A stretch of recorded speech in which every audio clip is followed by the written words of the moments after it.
Welcome to Trending in Education. Mike Palmer here. I'm joined today by Michelle Cheang, who is the program director at Catalyze.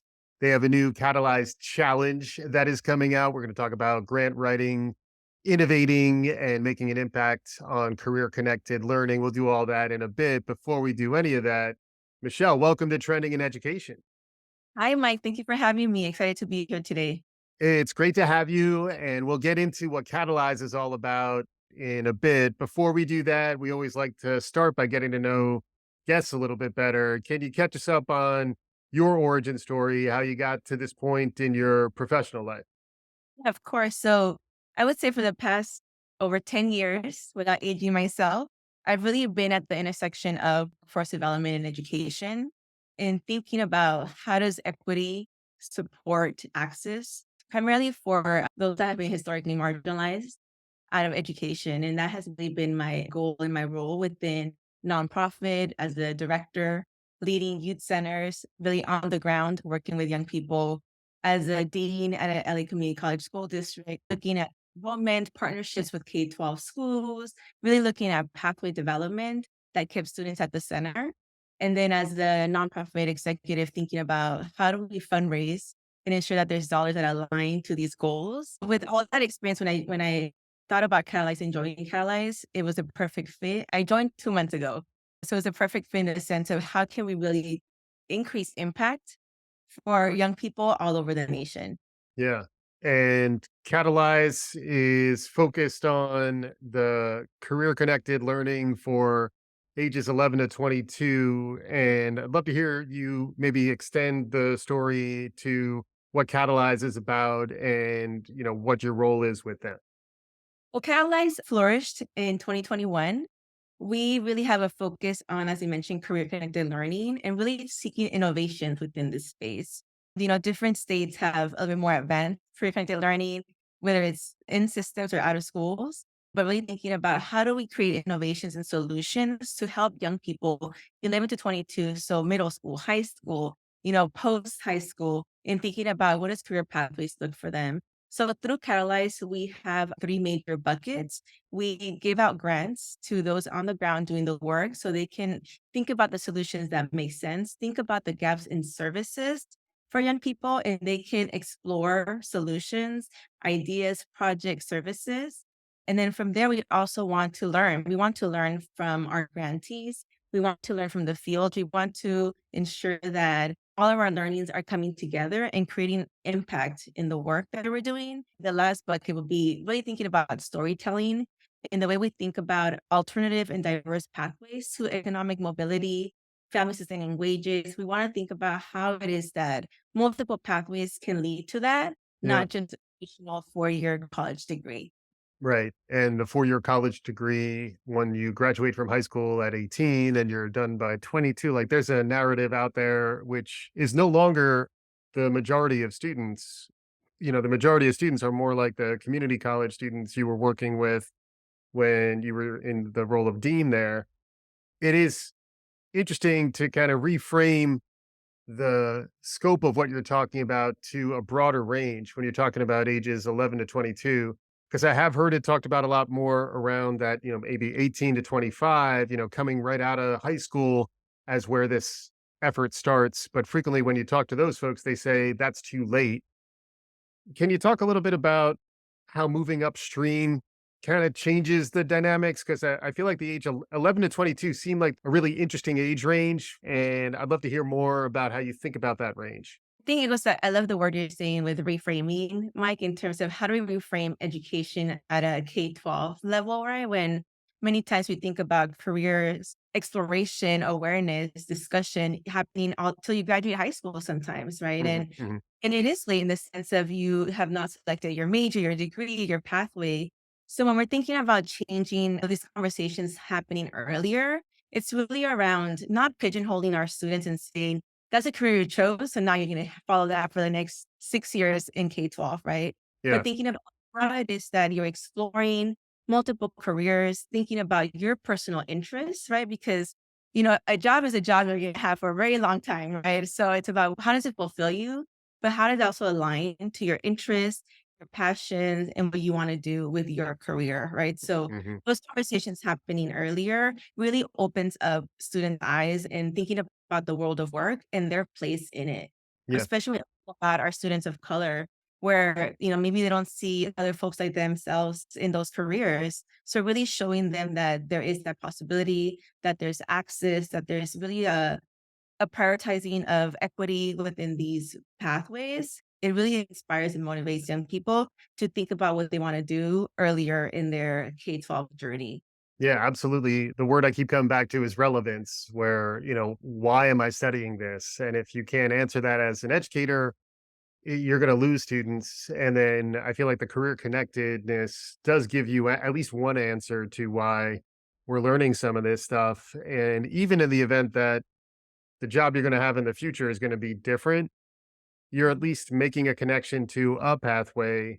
And frequently that opens up your thinking in new ways. Right. So, who are your grantees? Sounds like you've issued about. Do you issue a grant? What do you do? You bestow a grant? What do you? What do you So we distributed $10 million tribute? from round one and two. So we're currently in round three. Yeah. So $10 million for over 40 organizations serving over 23,000 learners. Hmm. All of these organizations representing multiple states across the US have different solutions or approaches to the work. For example, we just had a webinar recently where we hosted a webinar with two of our exemplar grantees, and they both focus on tech pathways and diversifying tech pathways for young people in multiple ages, some with high school diplomas, some without. So, really Hmm. thinking the entire scope of who our learners are, Yeah. very diverse. What I love about these organizations is that although they have the same pathway, they have a very different approach to the work. So HopeWorks, who is located in Camden, New Jersey, and Philly, they really have a deep partnership with employers. So with their work, with their solution that we invested in, they were able to identify participants or learners, do training with them on tech. So thinking around web design, GIS, data systems, that's what they focus on. Hmm. And then what's really cool about their work is that they also provide paid internships with the employer partners that they have. Right. So they have internships. They also have a lot of, workforce development readiness skills, thinking beyond technical, but dress for success. How do you communicate with folks, right? Right. Those Right.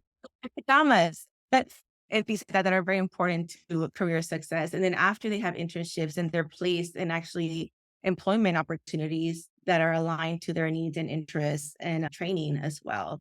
Yeah. And then Half the Hood is a nonprofit in Oakland, California, really close to Silicon Valley, a very important location as it relates to technology in the US and in California. So their focus is really thinking of how do we diversify to increase the number of Black and Brown students in tech jobs. Hmm. Their focus is more around training and fundamentals development on Python, software and website development. But then they also partner with Laney Community College because they know that they're preparing students with exploration, identifying their commitment before they just take any class right out of community college. So Right. then from there, then the warm handoff to the community college so they can continue their education there. And that's where it's different partners and a different approach to a pathway. And they're both very strong in the way they connect with the students. Yeah. Can you talk a little bit about the broader perspective that you're bringing? In some ways, it's a narrow focus, but the idea that you're pretty open to whatever direction the innovation might come from in terms of addressing these outcomes within this space, even if you talk about Hack the Hood and HopeWorks, they're really attacking the problem from really different perspectives. What's the benefit of Catalyze being able to sort of see across the full range of what's going on? At Catalyst, we understand that it's not a one size approach to or solution, knowing that we have diverse populations, we have different, ecosystems within regions, that means employers, K-12 partners, higher ed partners, right? So we really want to encourage and motivate our applicants to think about what makes sense for their region and their area and knowing that any solution that can have impact is what we want to see.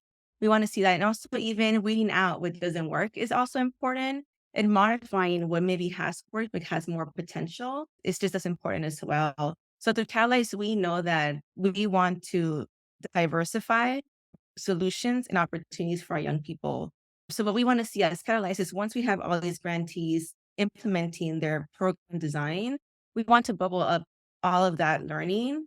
And that's what we want to share. So with our Catalyze grantees, we have a learning community where they meet every quarter. We also have a connection where we connect them with our funders, for example, in the community as well, and employers. So we really want it to be a full on holistic approach to career connected learning. But we also understand at the ground not every organization can do every single element of career connected learning. So we are okay with piecemealing that continuum to ensure that we see solutions throughout a student journey. Yeah. Makes sense. The other notion that's out there, and I'm sure you've seen this really across the full range of what you're looking at, is the importance of mentorship and social capital. Raj Chetty's research into just making those connections where many times outside of a formal curriculum, it's more growing your informal network and figuring out, who's out there who sees your own potential just as much as you see them representing you in some way. Can you talk about the social capital and the mentorship networking side of the equation? Of course. So we understand that the technical skill is important and crucial to career success. But just as important, and even sometimes, as you mentioned, more important, is really that the durable skills that students gain as they're problem solving, thinking critically, being leaders. It's something that we love within our program designs that we have, like Hack the Hood and Hopeworks. They also have trauma informed care curriculum. They're really thinking about Tech for Justice is a curriculum that Hack the Hood has, where they're thinking of solutions within their own community and how that applies to technology, right? So within that, they're building those mentorships because we're bringing in employers, we're bringing in other adults that they can interact with now and in the future. That opens up doors, right? It's about, I don't want to use the line, it's not what you know, but who you know. But sometimes that is relevant, right? It's the folks that will open the doors for our young people. Building that social capital is crucial to our work. Our funders really see the value of social capital for our young people. And that is why we're looking at mentorship programs, earn to learn programs to connect them to folks that are in the field already Yeah. to open up those doors for our young people. Yeah. 11 to 22, it's an age range where you're developing your professional identity in some ways. It's almost counteracting the imposter syndrome, feeling like I actually belong in any room. I belong in boardrooms and, looking for, funding or working at a big company, big tech company, which I imagine that there are many different pathways out there. All right, Michelle, I'm sold. I bet many folks out there are as well. We know what Catalyze is doing. There's now this new round, which is Catalyze Challenge. I'm genuinely curious, who are you seeking out in terms of the folks who might be asking for help with some ideas they might have? And then also, what's the process like? How do people, if they're interested, if they have an idea, how do they get involved? Yes, so our Catalyst Challenge round 3 launched July 31st. It closes September 22nd. So there is still time for those that are interested in learning more about us and applying. You can check us on our website, catalyzechallenge.org. Once again, catalyzechallenge.org. But for our round 3 challenge, we've learned from round 1 and 2 where are some of those gaps in services and areas of focus that some of our grantees have mentioned. Hmm. So we have 2 themes. One of the themes is career exploration and for young adolescents, really thinking about solutions that have tools and resources to increase student agency, Hmm. self-efficacy, learn more about their own identity and linking that to career exploration. And the second theme is activating employer partnerships. In rounds 1 and 2, 95% of our grantees said that they had employer engagement, but at different levels, from very light touch to maybe a workshop to very high touch, someone that came and supported with curriculum development, for example, right? So Mhm. really want to think about employer engagement as a key in our work. At the end of the day, we want to have a workforce that is skilled and trained for the workforce partners, right? For employers. So we really want to see solutions that have those robust partnerships or are developing and cultivating those partnerships with employers.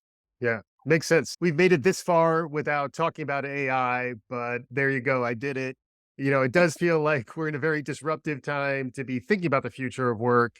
Folks aren't really sure what jobs are going to be like and what skills are going to be most in demand. I know that's something that you've been grappling with, sounds like really throughout your career, but the rate at which stuff's changing and the level to which people are nervous is probably higher than maybe it's been before. How are you thinking about that? How are you thinking about that when you look at new proposals?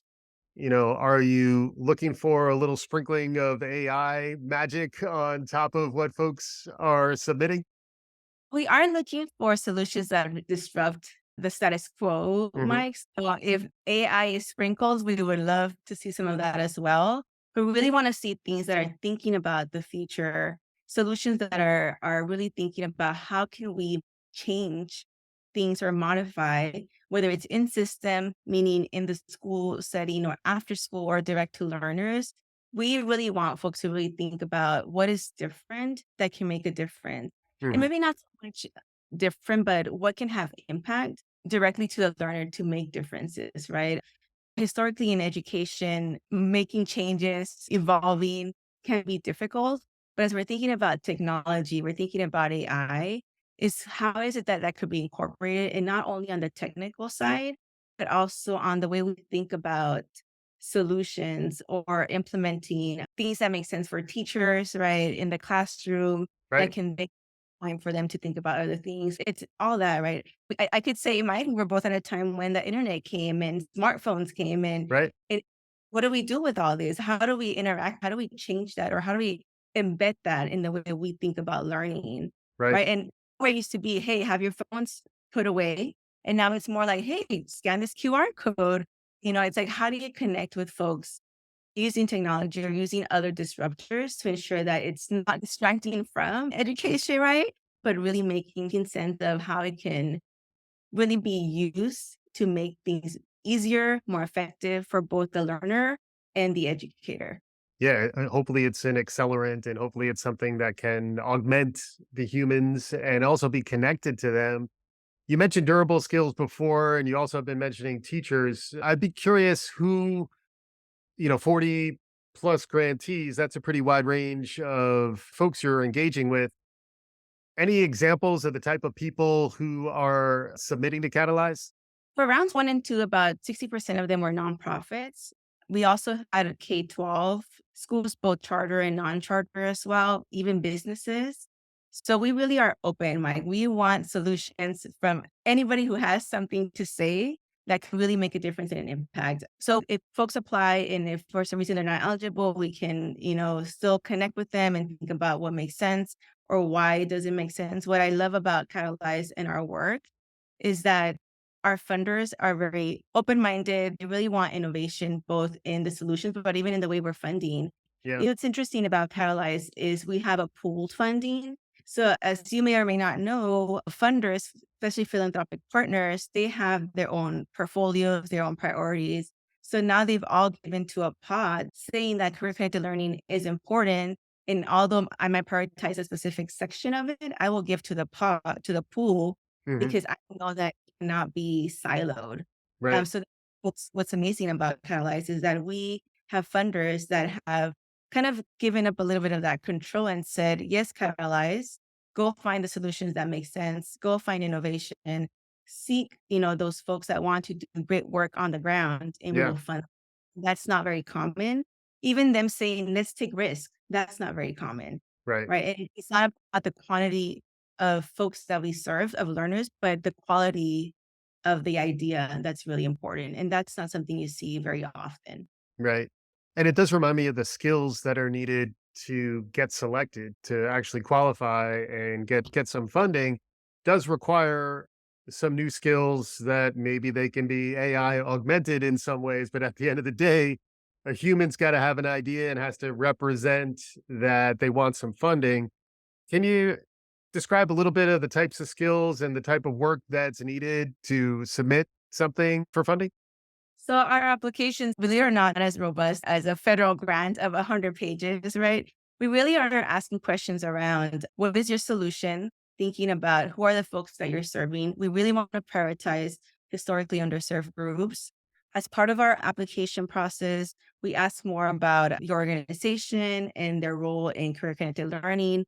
and how it is that they can really have an impact or even implement solutions, right? Because if you don't have that, then it's hard to test out your solutions. Right. And as folks are writing the application, we're not really thinking of a dissertation, right? We're thinking about the idea and really showing the examples and identifying what are the areas that you are going to test out. We really want folks to be very clear in articulating what is the problem that they're trying to solve. We don't want everything under the kitchen sink. We really want to think about what's that one problem you want to tackle in curricular connected learning and what is your solution for that problem. To clarify, my round 3 is funding exploratory work for 6 to 12 months, and then we will have a round 4 next year, and will be more dollars and looking more at implementation. Mm, So for round 3, we want to fund up to 25 grantees, looking at 50K to $250,000. mm. For round 4, we are looking at 100K to half a mil. So therefore we know that it's gonna be a little bit more robust. And that's great really to get a window into that perspective too, where like these phases are thought out and mapped to some strategic vision around getting return on your investment and finding the solutions that work, but also understanding that things iterate and what you learn in a discovery phase is probably going to refine what your submission might be before you decide it's ready to scale. I'd love to get a little more advice from you, maybe for folks out there. You've charted an interesting career to get to where you are today, the space around investing, nonprofits, philanthropy. But can you describe a little bit what got you to this place or any advice you might have for folks who are thinking about charting a career in education? The one thing I would say that has been really important in my career is always being student-centered and thinking about what is best for the student. And that is kind of the way I've designed programming, the way I collaborate with folks is having students at the center.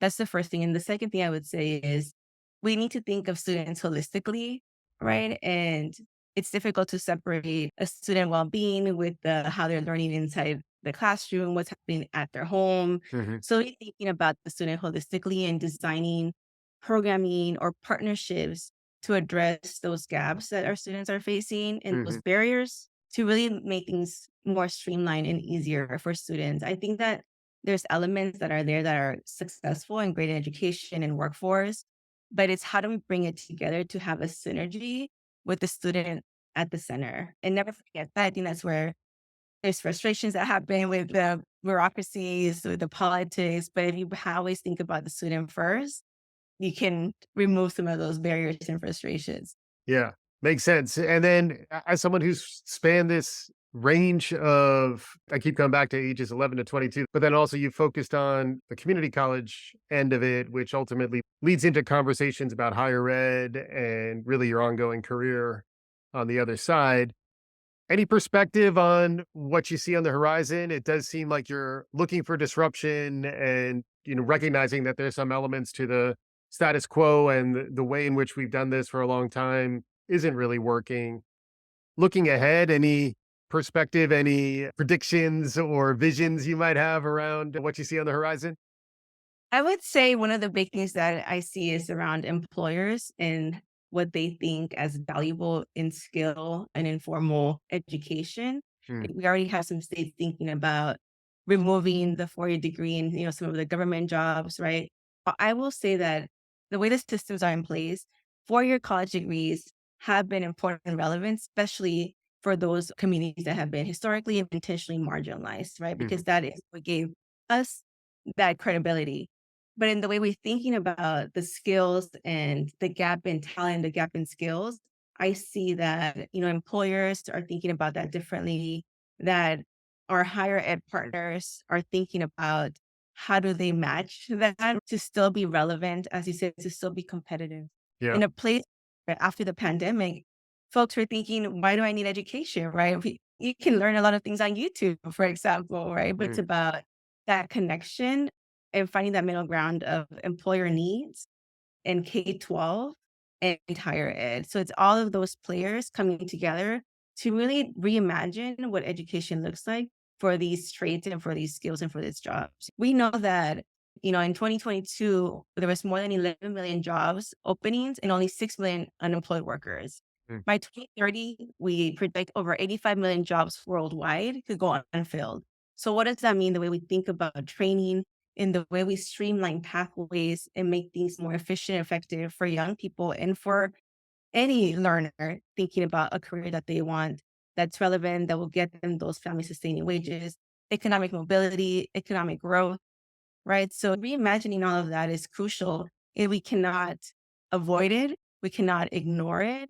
It needs to be prioritized to remain relevant and to do what's best for our students.